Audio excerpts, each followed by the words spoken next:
네, 여러분 안녕하십니까? 오늘은 내재적 삼위일체와 경륜적 삼위일체에 관해서 함께 생각해 보도록 하겠습니다.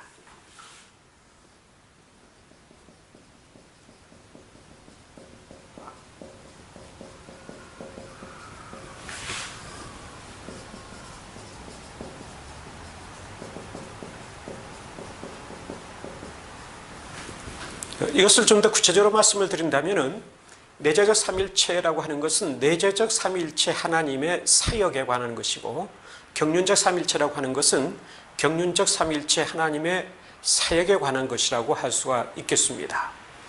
이 내재적 삼위일체라고 하는 것은 다르게 표현하면 하나님 자신에게 있어서의 사역을 말합니다.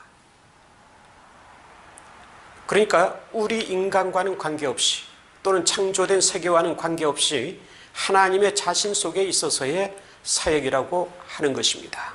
그런 점에서 이것을 본질적 삼위일체 하나님에게 있어서의 사역이라고 합니다. 그리고 경륜적 삼위일체라고 하는 것은 우리와의 관계에 있어서 나타난 사역을 말하죠. 또는 포괄적으로 말씀을 드린다면 이 세상과 관련된 그러한 하나님의 사역이라고 할 수가 있겠습니다. 그런 점에서 이것은 계시된 삼위일체 하나님의 사역, 이렇게 말씀을 드릴 수가 있겠습니다. 이것을 이해하기 위해서 우리는 크게 두 가지 차원에서 논리적으로 생각하지 않으면 안 되겠습니다. 즉, 내재적 삼위일체라고 하는 것은 영원전에 있어서의 하나님의 사역이라고 할 수가 있는 거죠. 즉, 하나님 자신 속에 있어서의 사역이라고 하는 것인데, 이것을 먼저 우리가 생각해야 되는 것이고, 더 나아가서는 경륜적 삼위일체, 이것이 우리의 구원과 관계에서, 또는 더 나아가서는 우리가 존재하고는 이 세상과 관계에서 하나님의 사역이 어떻게 나타나느냐 하는 것입니다. 이 내재적 삼위일체와 경륜적 삼위일체는 불과 분리의 관계에 있다고 할 수가 있겠습니다. 즉, 뗄래야 뗄 수 없는 관계에 있다고 하는 것입니다. 만약에 내재적 삼위일체만을 얘기한다고 하면은 삼위일체 하나님이라고 하는 것은 하나의 허구에 불과한 것이 되고 맙니다. 다시 말하면은 허상이고 하나의 표상이고 관념에 불과한 것에 지나지 않는다고 하는 것입니다. 반대로 경륜적 삼위일체만을 얘기하게 되면은 하나님께서는 우리와의 관계에 있어서만이 설명이 될 수 있는 그러한 존재에 불과하게 될 수밖에 없다고 하는 겁니다. 더 나아가서는 세상과의 관계에 구속되어 있는 존재, 이 세상이 존재하지 않는다면 결코 설명되어질 수 없는 그러한 존재에 불과하게 되는 것입니다. 따라서 경륜적 삼위일체만을 얘기하게 되면 하나님의 주권이든지 하나님의 자유가 상실되고 마는 것입니다. 더 나아가서는 하나님의 하나님 되심이 상실되고 만다고 할 수가 있을 것입니다. 그런 점에서 내재적 삼위일체는 반드시 경륜적 삼위일체와 연관이 되어 있어야 되는 것이고, 경륜적 삼위일체는 또한 내재적 삼위일체 가운데서 설명되어지지 않으면 안 된다고 말씀을 드릴 수가 있습니다. 자, 그러면은 우리가 이 사실을 하나하나 살펴보게 되는데, 어쩌면 오늘 우리의 이 공부는 기나긴 여행이 될지도 모르겠습니다. 가장 먼저 말씀을 드릴 수 있는 것은 전통적으로 이해되어지고 있는 내재적 삼위일체와 경륜적 삼위일체에 관한 것입니다. 이것을 먼저 말씀을 드린 다음에 대표적인 몇 사람의 신학자들의 사상을 언급하도록 하겠습니다. 자, 우리가 이와 같이 그림을 그렸습니다만은 이것은 지난번에도 언급했듯이 완전한 그림이 아닙니다. 불완전한 상태 속에서 그리는 것이기 때문에 이러한 것을 전제하고 이 설명을 듣도록 하지 않으면 안 될 것입니다. 자, 우리가 여기서 성부 하나님, 성자 하나님, 그리고 성령 하나님, 이렇게 표현을 해볼 수가 있을 것입니다. 이 내재적 삼위일체에 있어서 가장 중요한 것은 성부 하나님에게서 성자가 출생했다고 하는 것입니다.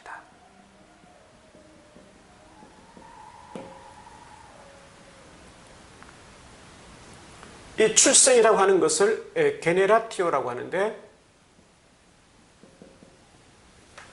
어떻든 성자가 성부에게서 출생했다. 그리고 더 나아가서 성부와 성자에게서 성령이 발출했다.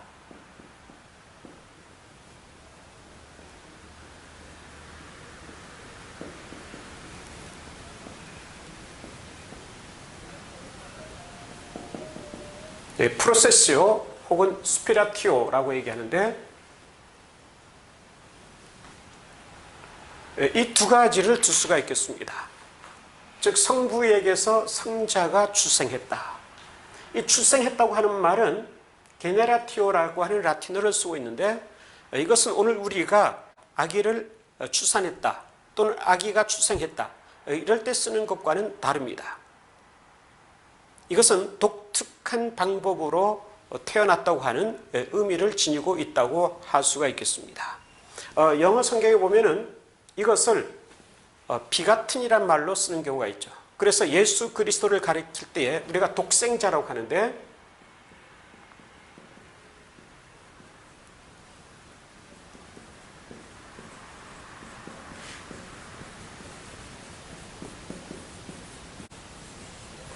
예수 그리스도를 독생자로 하는데, 영어 성경에 보면은 the only begotten son이라고 번역을 해놓은 게 있습니다. 여기에 begatten이라는 단어가 쓰이죠. 이것은 독특한 방법으로 탄생했다는 의미를 가지고 있는 것입니다. 그렇기 때문에 우리 사람이 태어나는 것과는 다른 것을 표현하고 있습니다.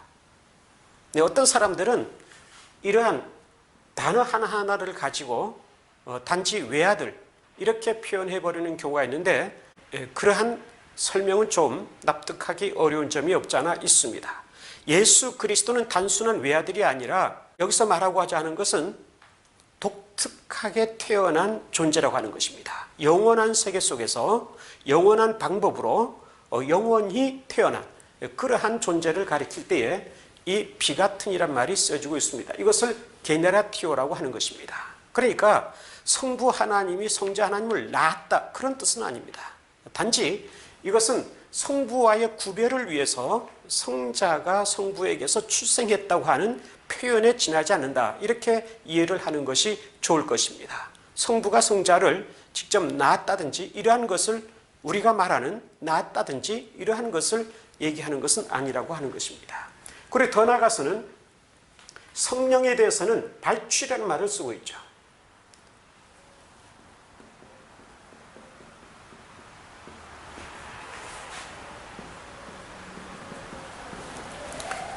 이 발취란 말을 프로세시오 또는 스피라티오란 말은 숨을 내쉬다 이런 뜻이죠. 프로세시오라는 것은 나온다 이런 뜻입니다. 그러니까 성령은 성부와 성자에게서 나온다 이렇게 표현을 하고 있는 것입니다.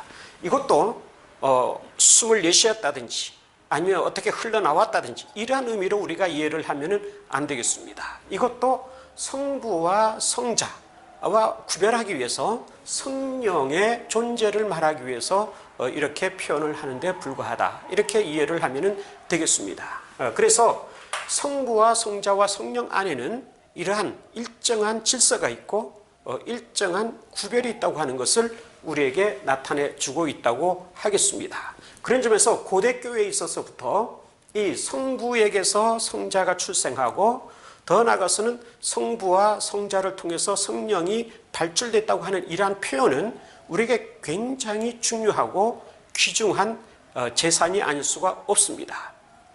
지난번에도 한번 언급했습니다마는 이러한 철학적인 개념들이 우리 기독교에 들어와서 기독교의 신학적인 용어들을 만들어내는 데에 기여를 하고 있는데, 이것은 하나의 하나님께서 우리에게 주신 은혜이고 섭리이지 않을 수가 없습니다. 오늘날에 와서 이러한 철학적인 개념이든지 용어들을 우리의 기독교 신학에 있어서 더 나아가서는 성경에서 제외시키려고 하는 것은 굉장히 위험한 처사이지 않을 수가 없다고 할 수가 있겠습니다. 자, 그러면 이 전통적인 이해에 있어서 이러한 하나님이 경륜적인 사역을 하시는데, 즉 우리와의 관계에 있어서의 사역을 하시는데, 여기에서는 크게 세 가지가 얘기가 됩니다. 성부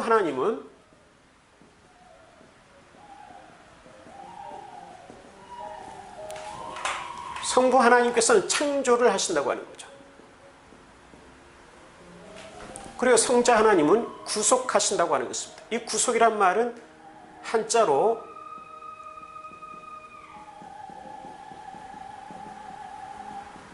이렇게 쓰고 있습니다. 이것은 어떤 구속받는다 이런 뜻이 아니죠.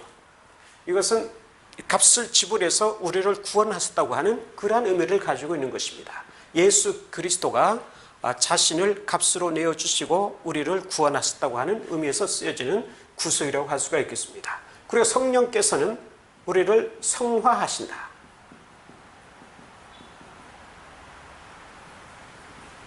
이렇게 표현을 하죠. 그래서 이것을 라틴어로 쓴다면 창조라고 하는 것은 크레아티오,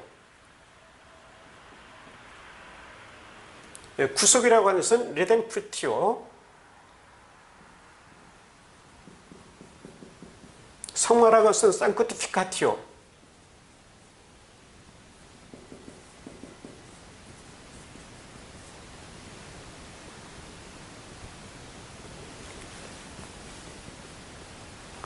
이렇게 세 가지로 얘기를 할 수가 있습니다. 이것이 바로 전통적인 의미에 있어서의 경륜적 사유라고 할 수가 있는데, 이것은 좀 더 설명을 필요로 하겠습니다. 여기에 각 위격의 주도적인 사역이 있는데 그것을 주도권을 가지고 있다 이렇게 표현을 할 수가 있습니다. 또는 전유라고도 하죠. 전유, 혹은 점유라고도 얘기하는데, 이것은 무엇이냐 하면은 창조의 사역은 성부에게 전유되어 있다고 하는 것입니다. 창조의 사역은 성부 하나님이 주도권을 가지고 있다고 하는 거죠. 그리고 구속은 성자 하나님이 주도권을 가지고 있다고 하는 겁니다. 전유하고 계시다고 하는 거죠. 그리고 성화는 성령 하나님의 전유라고 하는 거죠. 성령 하나님이 주도권을 가지시고 성화의 사역을 행하신다고 하는 것입니다. 이것을 가리켜서 전유 또는 점유라고 합니다. 그러나 또 한편 여기에는 순환이라고 하는 개념이 있습니다. 순환이라고 하는 점유라고 하는 것입니다.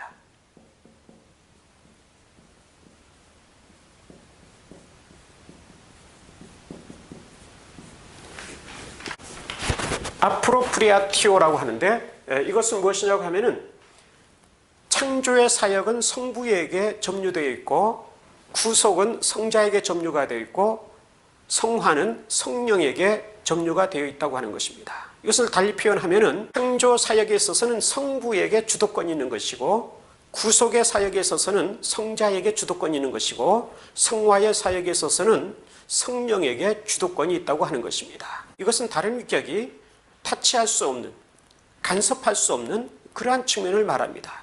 이것은 성부는 성부의 주도권을 가지고, 성자는 성자의 주도권을 가지고, 성령은 성령의 주도권을 가지고 각각 창조와 구속과 성화를 해나가신다고 하는 것을 뜻하고 있습니다. 자, 그러나 여기서는 순환이라는 개념이 또다시 나타납니다.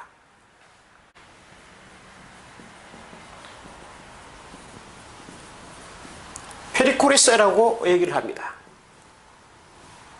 이 뜻은 본래는 하나의 원을 그린다, 손에 손을 잡고서 하나의 원을 그린다 하는 그런 뜻을 가지고 있습니다. 또는 손을 잡고서 함께 춤을 춘다, 이러한 의미를 가지고 있는 말인데, 이것은 여기에 대입해서 말씀을 드린다면은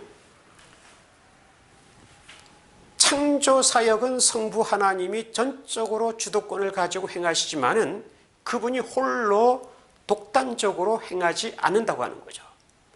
그래서 성자의 협력, 더 나아가서는 성령의 협력을 받아들이고, 또 반대로 말씀을 드리면 성자와 성령은 성부에게 협력을 해서 함께 창조 사역을 해나가신다고 하는 것입니다.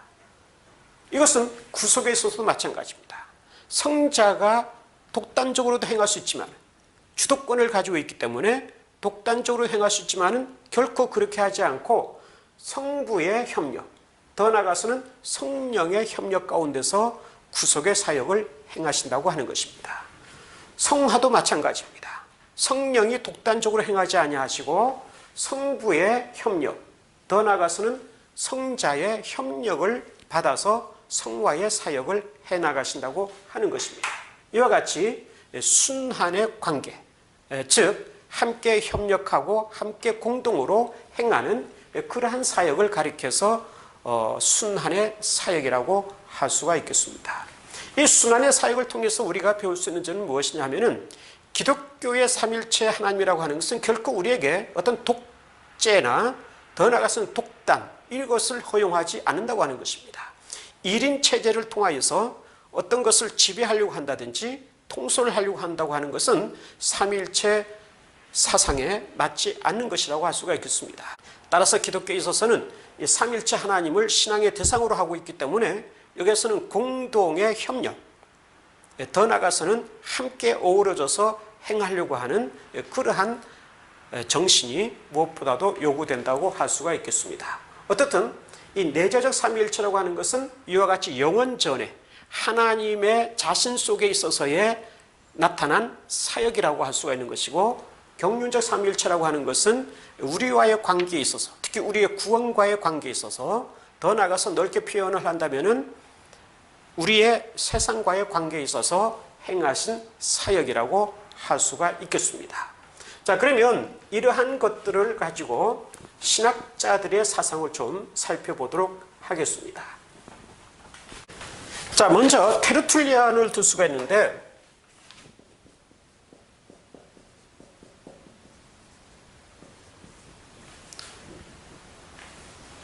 이 테르툴리아누스는 전에 말씀을 드렸듯이 삼일체라는 용어를 만들어낸 사람으로서 삼일체론을 논하는 데 있어서 빠질 수 없는 그러한 인물이라고 할 수가 있겠습니다. 그는 기본적으로 삼위가 유일하신 분이라고 하는 것을 말씀을 하죠. 굉장히 정통적인 그러한 사상이라고 할 수가 있겠습니다. 이 성부와 성자와 성령이 단일하신 분이다, 이렇게 말씀을 하죠. 유일하신 분이시다. 그것을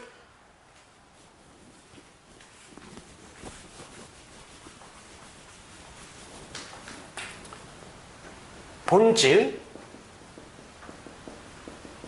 또는 실체라고 했습니다. 본질과 실체에 있어서 한 분이시다, 이렇게 말씀을 하고 있습니다.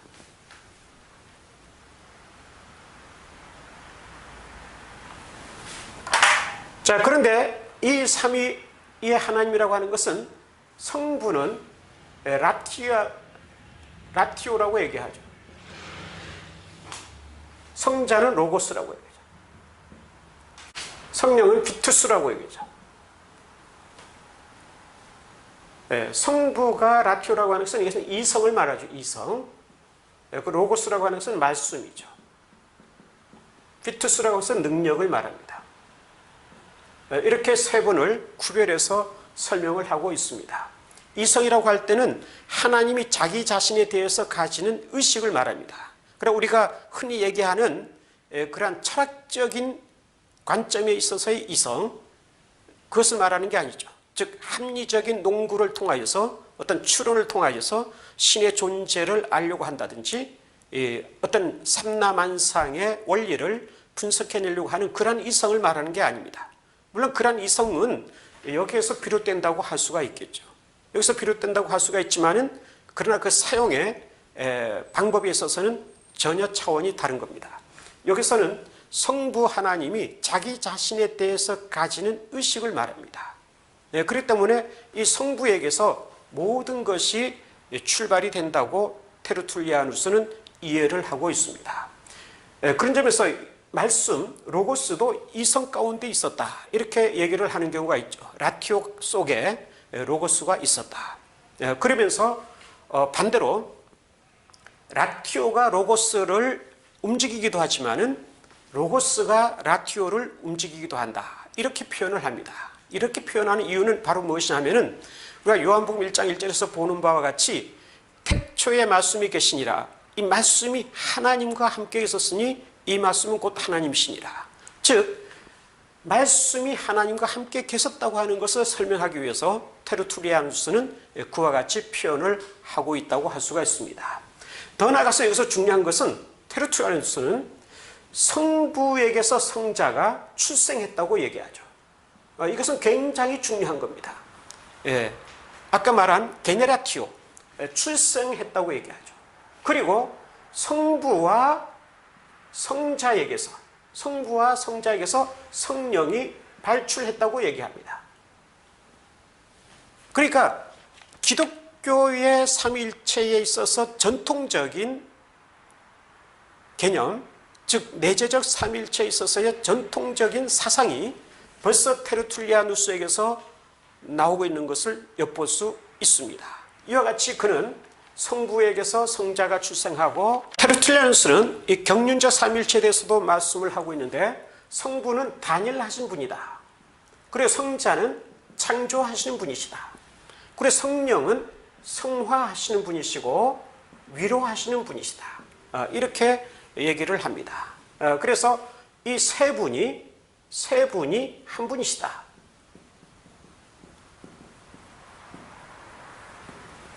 이러한 것을 설명을 하고 있죠.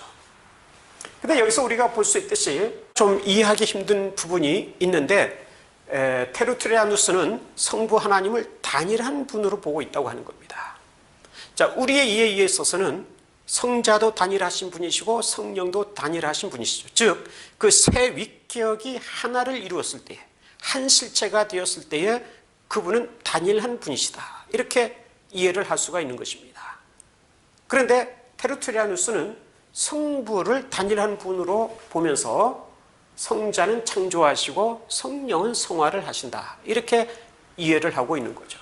여기는 어떤 사고가 깔려 있느냐 하면은 바로 성부에게서 성자가 비롯되고, 더 나아가서는 성부와 성자에게서 성령이 비롯되었다고 하는 그러한 점이 내재되어 있다고 하는 것입니다. 다시 말하면 테르툴리아누스의 사상에 있어서는 성부, 성자, 성령 가운데 성부의 중심점을 두고 있는 그러한 면이 없지 않아 있다고 파악할 수가 있겠습니다. 자, 그리고 더 나아가서 우리는 아우구스티누스를 생각해 보도록 하겠습니다.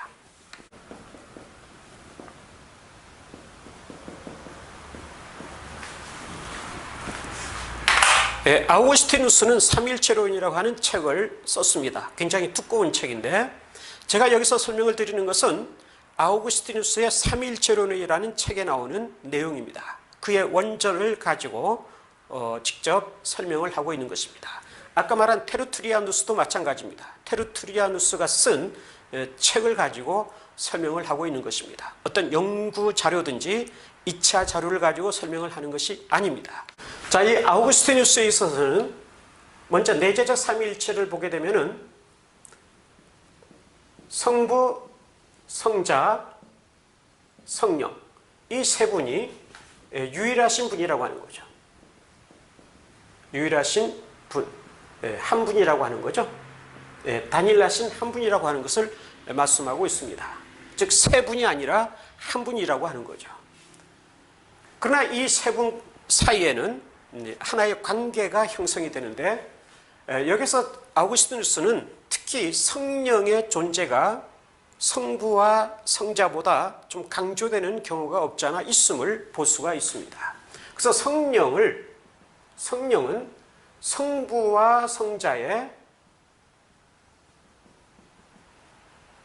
끈이다, 또는 사귐이다. 그리고 더 나아가서는 성령은 사랑이다, 이렇게 표현을 하는 경우가 있죠. 그러면서 이 사랑을 하나의 실체라고 봅니다. 실체라고 보는 이유는 바로 성령이라고 하는 거죠. 사랑 그 자체가 성령이라고 하는 것입니다. 그래서 아우구스티누스에 있어서는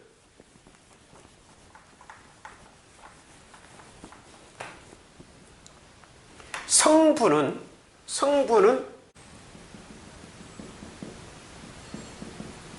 자신으로부터 유래한 자를 사랑한다. 자신으로부터 유래한 자를 사랑한다. 성자는 자신의 존재를 유래케 한 자를 사랑한다. 그리고 성령은 사랑 그 자체이다. 이렇게 표현하죠. 자, 무슨 뜻이냐 하면은 성부는 자신으로부터 유래한 자를 사랑한다. 자신으로부터 유래한 자라고 하는 성자를 가리키죠. 이 성자를 사랑한다고 합니다. 그 성자는 자신의 존재를 유래케 한 자, 성부죠. 성부를 사랑한다. 근데 성령은 이 사이에 있어서의 사랑 그 자체이다. 사랑 그 자체다. 이와 같이 표현하는 것을 볼 수가 있습니다. 그래서 사랑이라고 하는 것은 우리가 생각하는 어떤 개념이든지 추상적인 용어가 아니라 성령 하나님, 그분의 실체를 가리키는 것이다. 이렇게 설명을 하고 있습니다. 여기서 중요한 것은 아우구스티누스도 성령은 성부와 성자에게서 발출한다. 이렇게 보고 있습니다. 이것은 전통적인 신학의 토대를 이루고 있는 것이기 때문에 중요한 거죠. 물론 앞서 말한 테르투리아누스도 이와 같은 사상을 가지고 있습니다만은 거기에 연관된, 즉 결부된 동일한 사상이라고 할 수가 있겠습니다. 이것을 우리가 기억해 둘 필요가 있을 것입니다. 자, 아우구스티누스는 경륜적 삼위일체에 대해서도 말씀을 하는데 성부와 성자와 성령의 사역, 더 나아가서는 특성이라고 말씀을 할 수가 있는데 성부는 창조주로서 나타나고 성자는 주로서 나타나고 성령은 원리로서 나타난다. 이렇게 말씀을 합니다. 그래서 이 세 위격을 구별을 하죠. 그러니까 한 분이시지만은 유일하신 한 분이시지만은 그러나 이와 같이 세 위격으로 구별돼서 나타나는데 여기에서 경륜적 삼일체 하나님의 사역을 엿볼 수 있다고 하는 것입니다. 여기서 아우구스티누스는 성부와 성자와 성령에게는 똑같이 전능함이 있고 선이 있고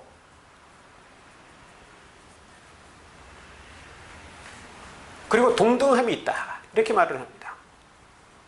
특히 동등함이라고 하는 것은 성부, 성자, 성령은 위격이 동등하다고 하는 것입니다. 크기에 있어서, 특히 크기에 있어서 동등하다. 성부가 성자보다 크지 않다고 합니다. 성자가 성령보다 또는 성부보다 크지 않다고 하죠. 더 나아가서는 성부, 성자, 성령 세 위격이 하나가 된 존재가 이 유일하신 하나님보다 더 크지도 않다. 이런 표현을 하게 됩니다. 이와 같이 함으로써 성부, 성자, 성령은 한 분이시면서도 구별된 세 위격을 지니고 있다고 하는 것을 말하고 있다고 할 수가 있겠습니다. 자, 그 다음에는 칼뱅에 대해서 살펴보도록 하겠습니다. 칼뱅도 역시 내재적 삼일체에 대해서 말을 하는데 성부, 성자, 성령 하나님이 계신데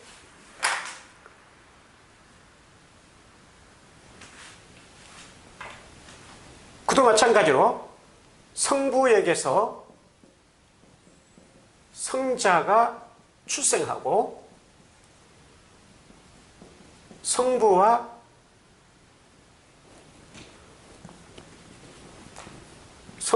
성자에게서 성령이 발출한다. 이렇게 이해를 합니다. 특히 여기서 성부와 성자에게서 성령이 발출한다 그랬는데 이 성경의 근거를 그는 들고 있습니다. 로마서 8장 9절이죠. 8장 9절의 말씀을 예로 들고 있는데 만일 너희 속에 하나님의 영이 거하시면 너희가 육신에 있지 아니하고 영에 있나니 누구든지 그리스도의 영이 없으면 그리스도의 사람이 아니라. 여기에 두 가지 개념이 중요하게 나타난 것을 볼 수가 있습니다. 하나는 하나님의 영이죠. 또 하나는 그리스도의 영이라고 합니다. 따라서 하나님, 성부, 그리스도, 성자에게서 성령이 발출했다. 이렇게 논증을 하고 있는 것을 볼 수가 있습니다. 이것도 하나의 전통적이고 더 나아가서는 정통적인 삼일체 하나님의 토대를 이루고 있는 것이라고 할 수가 있겠습니다. 자, 그리고 경륜적 삼일체에 대해서도 말씀을 하는데 성부, 성자, 성령 하나님의 사역을 각각 구별해서 말씀을 합니다. 성부는 만물의 기초를 이루시는 분이다. 또는 원천이 된다. 그리고 성자는 만물을 배열하신 분이다. 이렇게 봅니다. 그리고 성령은 만물의 기초를 이루고 배열하는 데 있어서의 능력이다. 이렇게 얘기를 하죠. 그래서 성부와 성자와 성령은 각기 구별된 존재임을 말하고 있는 것입니다. 구별되면서도 역시 한 분이심을 칼뱅도 강조하고 있는 것을 볼 수가 있습니다. 자, 그 다음에 칼바르트에 대해서 살펴보도록 하겠습니다.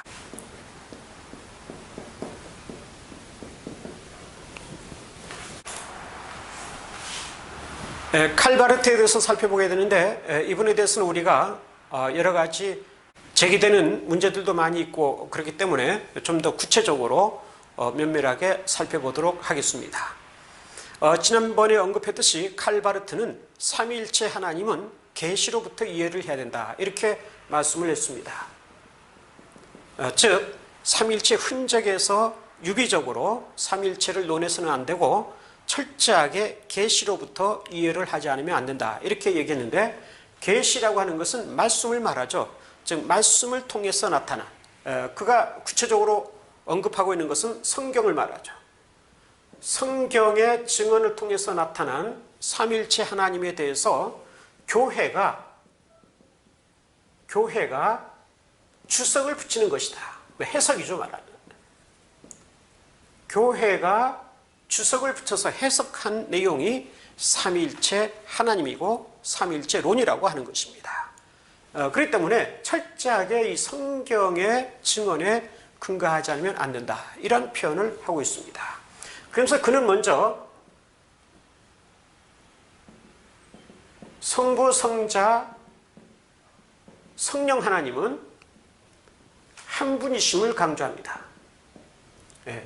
유일하신 분이라고 하는 거죠. 그는 이와 같이 강조를 하고 있는데 먼저 그가 언급하고 있는 성경을 여기서 먼저 살펴볼 필요가 있습니다. 굉장히 중요한 것이기 때문에 그렇습니다. 이 세 분이 한 분이심을 그 어떻게 논증하고 있는가, 성경을 통해서 논증하고 있는가 하는 것을 살펴볼 필요가 있습니다. 먼저 고린도전서 12장 4절 이하 12장 4절, 12장 5절, 12장 6절이 되겠습니다. 그 다음에 에베소서 4장 4절, 5절, 6절, 에베소 4장 4절, 에베소 4장 5절, 에베소 4장 6절 이렇게 둘 수가 있습니다. 자, 이것을 하나씩 살펴보겠는데 먼저 고린도전서 12장 4절에 보시면은 성령은 같고 그랬습니다.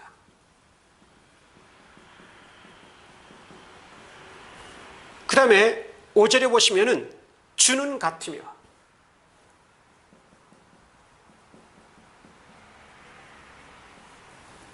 (6절에) 보시면은 하나님은 같으며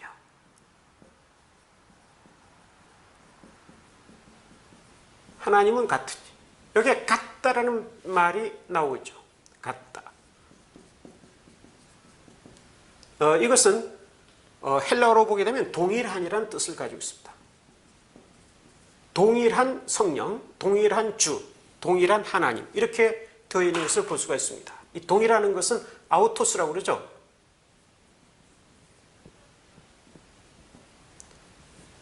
헬라어로 아우토스라고 되어 있습니다. 그 다음에 에베소서 4장 4절인데 거기에 보시면은 성령도 한 분이시니, 성령이 한 분이시다. 그 다음에 5절에 보시면은 주가 한 분이시다. 6절에 보시면은 하나님도 한 분이시다.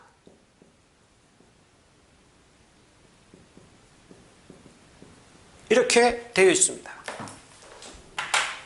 즉 여기에 한 분이라고 하는 말이 쓰고 있습니다. 한이라고 하는 것은 에이스를 말하죠. 한 분이시라고. 고린도전서와 에베소서를 통해서 볼 수 있는 것은 성령도 동일하신 분이시고 주도 동일하신 분이시고 하나님도, 여기서 하나님은 성부를 가리키죠. 성부 하나님도 동일하신 분이시라고 하는 거죠. 여기도 마찬가지입니다. 성부. 그래서 성령도 한 분이시고 주도 한 분이시고 하나님도 한 분이시다. 그래서 바로 성부와 성자와 성령은 뗄래야 뗄 수 없는 한 분, 즉 테르툴리아누스가 말하는 한 실체라고 하는 거죠.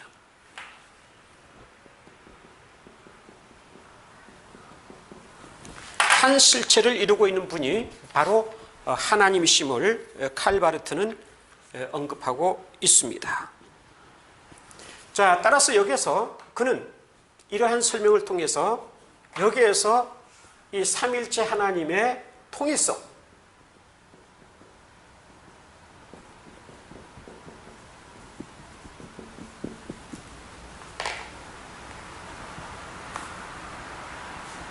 통일성을 놓쳐서는 안 된다. 이렇게 강조를 하고 있습니다. 즉 하나님은 한 분이시다고 하는 사실을 절대로 놓쳐서는 안 된다고 하는 것을 칼바르트는 굉장히 강조를 하고 있습니다. 자, 그런데 이 삼일체 하나님이 계시하시는데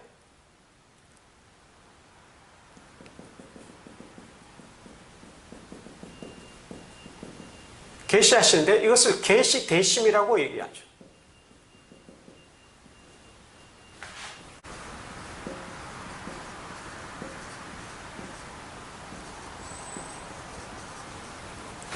계시되시는 분이시다. 이렇게 말씀을 하죠.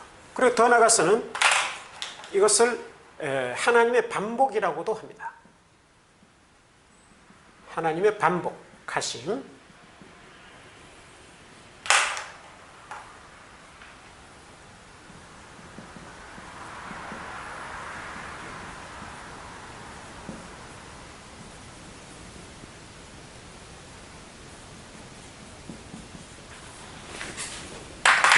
하나님께서 자기 자신을 반복해서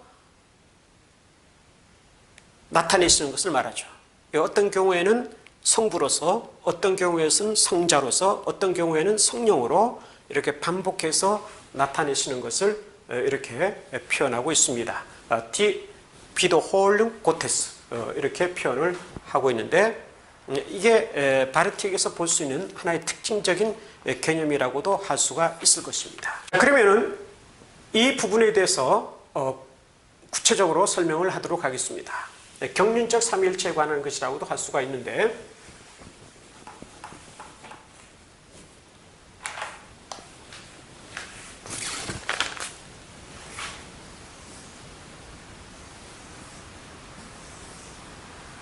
성부, 성자, 성령 이렇게 표현할 수가 있죠. 자, 여기서 먼저 이 세 위격의 존재를 그는 존재 양식이라고 표현하죠.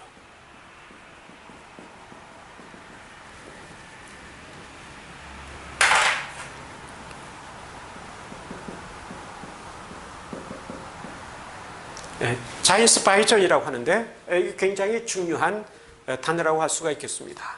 이거 존재 양태라고 어떤 사람들은 번역을 해서 고대 교회에 있었던, 지난번에 언급을 했습니다마는 양태론적 이단, 그러한 사상을 가지고 있다 이렇게 얘기하는 사람이 있는데 굉장히 잘못된 주장이라고 아니할 수가 없습니다. 왜냐하면 양태론적 이단에 있어서는 하나님은 유일하신 분이라는 것만 강조하죠. 그분이 하나의 가면을 써서 어떤 때는 성부로 나타나고 어떤 때는 성자로 나타나고 어떤 때는 성령으로 나타나기도 한다고 하는 거죠. 거기서는 동시적으로 나타나는 경우가 없죠. 그러나 바르트가 얘기하는 것은 그게 아닙니다. 분명히 한 분은 한 분이시지만은 이분이 성부로서 나타나기도 하고 성자로서 나타나기도 하고 성령으로 나타나기도 하지만은 이 성부로 나타난다고 하는 것은 하나의 실체로서 나타나는 거죠. 실제적으로 존재하는 그러한 존재자로서 나타나게 되는 거죠. 성자도 마찬가지고 성령도 마찬가지입니다. 그러니까 단순히 하나의 가면이거나 어떤 역할을 위해서 나타나는 게 아니죠. 하나의 완전한 실체자로서 나타나셔서 사역을 감당하시죠. 그리고 더 나아가서 중요한 것은 동시적으로 나타날 수 있다고 하는 거죠. 성부와 성자와 성령이 동시적으로 나타날 수 있다고 하는 거죠. 그래서 그 바르트가 사용하는 개념 중에 도펠갱거라는 말이 있습니다. 조금 어려운 말이 되겠습니다만은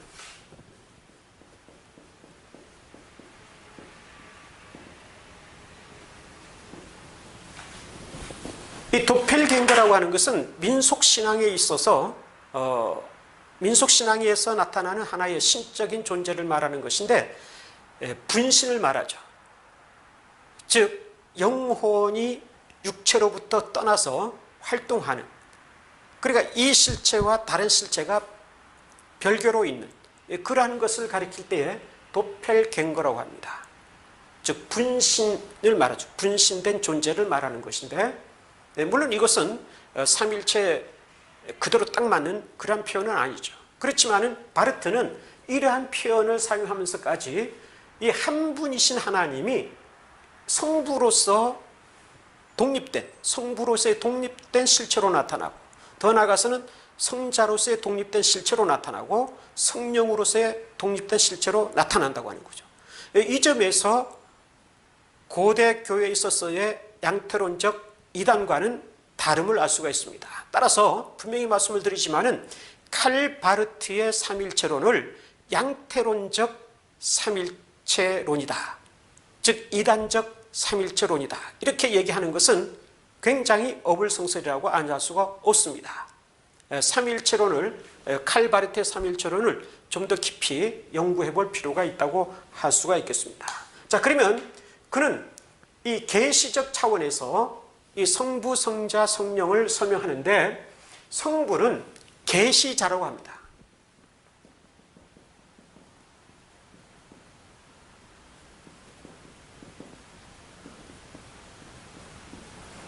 데어 오펜바로.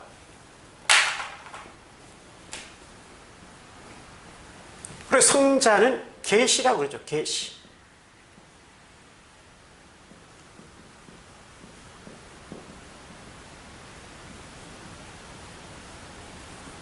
디 오펜바루.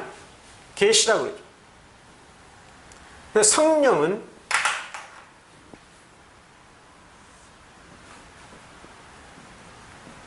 계시되어 있음이라고 하죠.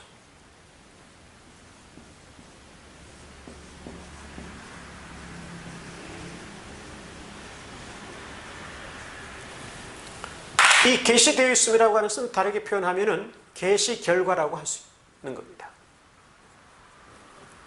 다시 말하면은 성부는 계시자이고 성자는 계시이고 성령은 계시되어 있음, 계시 결과다. 이렇게 얘기를 할 수가 있습니다. 이것을 좀 다르게 표현한다면은 바르트는 이 계시자를 가리켜서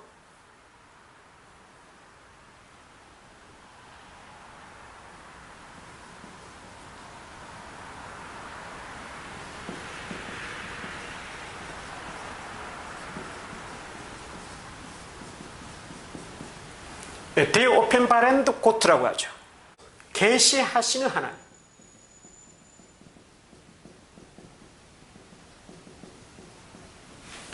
그리고 성자는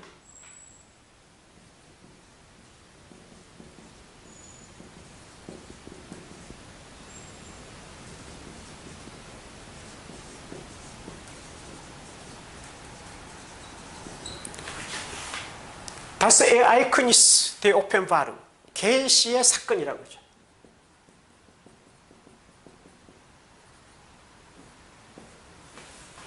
그리고 성령은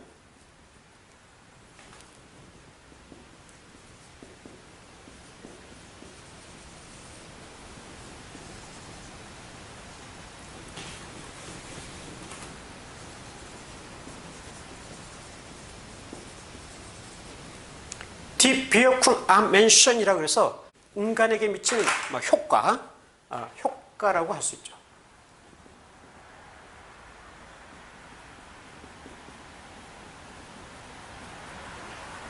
이렇게 다르게 설명을 하는 경우가 있습니다.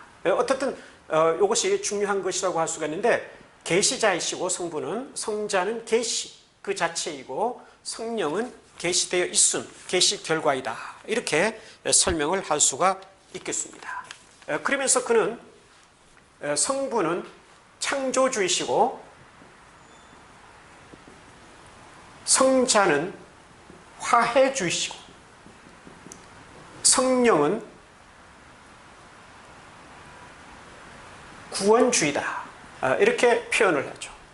이것도 우리에게 좀 생소한 것일지 모르겠습니다. 아까 전통적으로 얘기했을 때는 성부 하나님은 창조주이시고 성자는 구속주이시고 성령은 성화를 하시는 주이시다, 이렇게 얘기했는데, 칼바르트는 달리 표현하죠. 성부는 창조주이시고 성자는 화해주이시고 성령은 구원주이시다, 이렇게 얘기를 하고 있습니다. 화해라고 하는 것은 예수 그리스도가 십자가에 달려 돌아가심으로써 하나님과 우리 사이에 화해가 이루어졌다고 하는 것입니다. 고린도후서 5장 17절 이하에 보시면은 나타나게 되는데, 화해를 이루게 됐다. 그리고 이 화해된 상태에 있는 우리가 종국에 가서 예수 그리스도와 재림할 때에 우리가 최종적으로 구속함을 받게 되는데, 이것을 가리켜서 구원이라고 하는데, 물론 그 전에도 성령께서 이 화해 사건을 일으키신 예수 그리스도의 그 사역을 우리 개인에게 적용을 시켜주시죠. 그래서 우리 한 사람 한 사람을 구원시켜 주시는데, 이 구원이 종국적으로 나타나는 것이 최후의 구속이라고 할 수 있는 거죠. 이 모든 것들이 성령을 통해서 이루어지게 된다, 이렇게 설명을 하고 있는 것입니다. 여기서 곁들여서 한 가지만 말씀을 드린다면, 칼바르트는 교회 교리학이라고 하는 팽대한 책을 저술했습니다. 그러나 이것은 미완성으로 끝났습니다. 미완성으로 끝났기 때문에 그는 화해론, 즉 성부 하나님에 대해서 다루었고, 그 다음에 화해, 예수 그리스도의 사역을 통하여서 이루어지는 화해론을 마치지 못하고 돌아갔었죠. 그러니까 그 후에 쓰고자 한 것이 바로 구원론입니다. 또는 구속론이라고도 얘기하는데, 구원론이죠. 이 구원론에는 종말론도 포함이 되는 거죠. 이것은 쓰지 않고 돌아가셨습니다.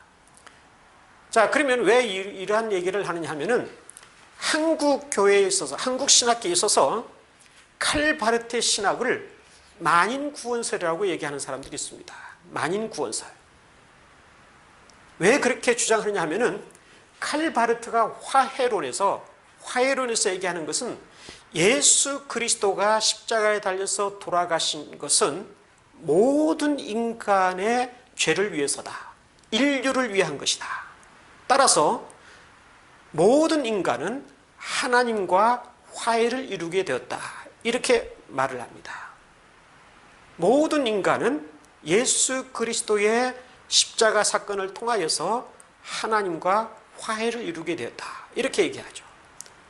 그렇게 얘기를 하니까 어떤 신학자들은, 보라, 칼바르트는 만인이 구원받는다고 주장하였다, 이렇게 얘기를 하면서 칼바르트는 만인 구원설자다, 만인 구원론을 주장한 자이다, 이렇게 얘기하는 사람들이 있습니다.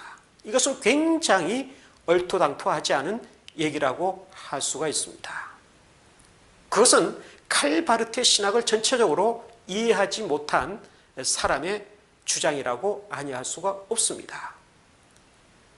예수 그리스도의 사역을 통하여서 모든 사람이 화해되었다고 하는 것은 사실이죠. 예수 그리스도가 십자가에 달려 죽으신 것은 어떠한 일정한 사람만을 위해서 돌아가신 것은 아니죠. 이것을 우리가 분명히 해야 됩니다. 일정한 사람, 특정한 사람만을 위해서 돌아가셨다면 거기에는 하나님의 보편적 사랑을 찾아볼 수가 없는 것입니다. 하나님은 보편적 사랑을 가지신 분이시죠. 모든 인간을 사랑하시는 분이죠. 그렇기 때문에 예수 그리스도가 십자가에 달려 돌아가신 것은 모든 인간을 위해서 돌아가신 것입니다. 그리고 모든 인간을 하나님과 화해를 시켰고 화해를 이루어 주셨던 것입니다.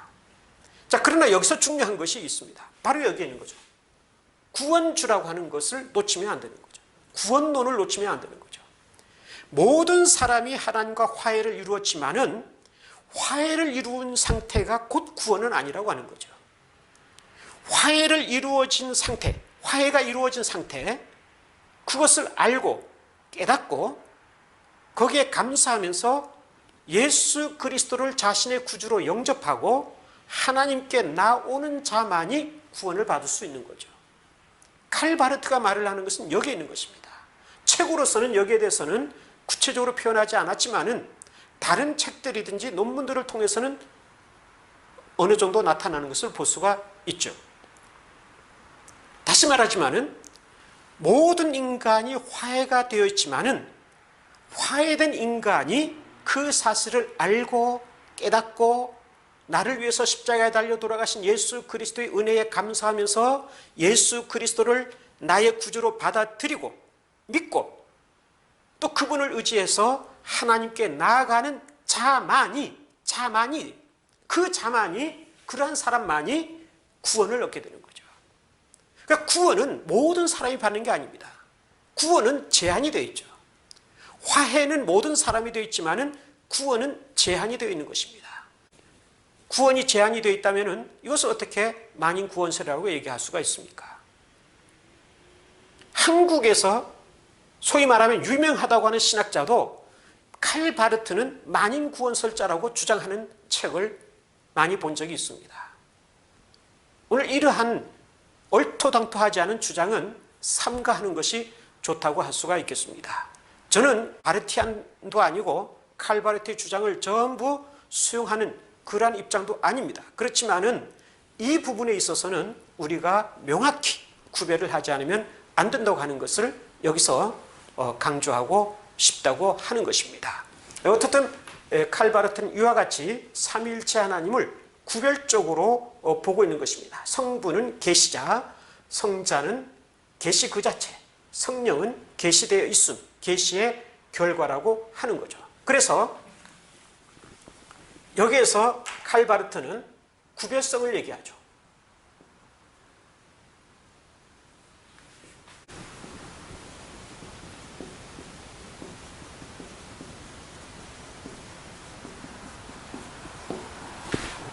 그래서 이와 같이 조화를 이루고 있는 것을 볼 수가 있습니다.